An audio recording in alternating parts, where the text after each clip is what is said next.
Bonjour, bienvenue sur le vidéoblog d'ADS Tourisme. On revient à El Rorbat, on était déjà venu, on était un peu plus haut sur notre terrasse. Et aujourd'hui, en fait, on vient pour vous parler du musée en fait, d'El Rorbat parce que on ne le sait pas forcément, mais il y a un très très beau musée juste à côté du gîte. Et voilà, je voudrais que tu nous expliques un petit peu ce musée, de quand il date, qu'est-ce qu'il y a, combien il y a d'objets à l'intérieur, un petit peu des informations comme ça. Ça a commencé le musée depuis la fin de 2003. Ok, donc ça fait 7 ans à peu près. 7 ans à peu près.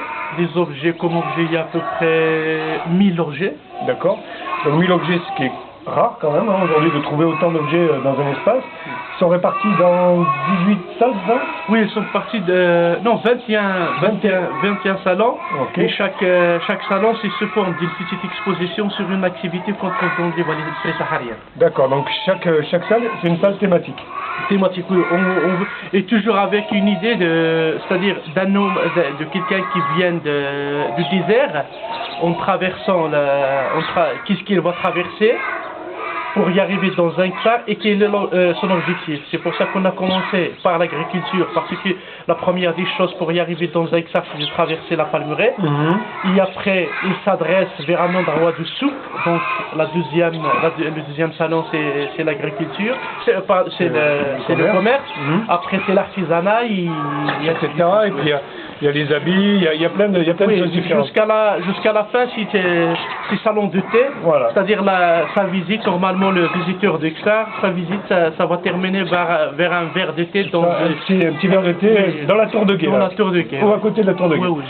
Ce qui est très intéressant aussi, c'est qu'on a beaucoup d'informations au niveau architectural, avec donc là par exemple les différents types d'auvents qu'on retrouve au-dessus des murs en pisé. On a aussi une autre pièce avec des plafonds, on a une autre pièce avec des fours, avec des portes. Donc il y a une approche très didactique qui permet aussi de découvrir vraiment la culture. Là on va rentrer dans une pièce, donc cette pièce ici elle est consacrée Casbah Exar.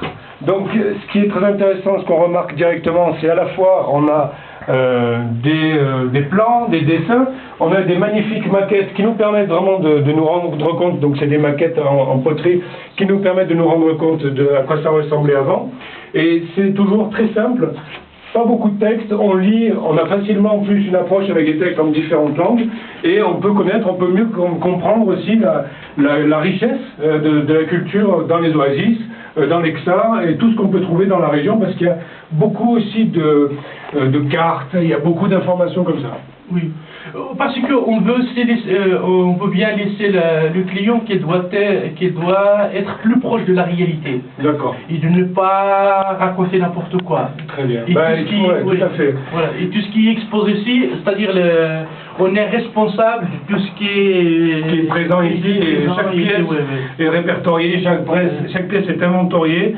Et donc il faut venir à ce musée. Oui. Voilà, il faut venir. Donc, El Rorbat, on rappelle, ça se retrouve à côté donc, de Goulmima, pas très loin de Goulmima.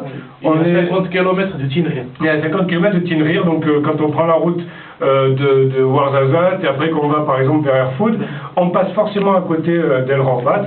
Donc une escale à la fois avec un gîte de très très haute qualité, un gîte de charme magnifique, et à côté l'approche culturelle avec ce musée et encore d'autres activités puisqu'on a aussi des coopératives de femmes, enfin on a beaucoup de choses qui peuvent permettre pour un petit séjour de 2 ou 3 jours de vraiment se régaler et d'en profiter un maximum. Merci. Merci.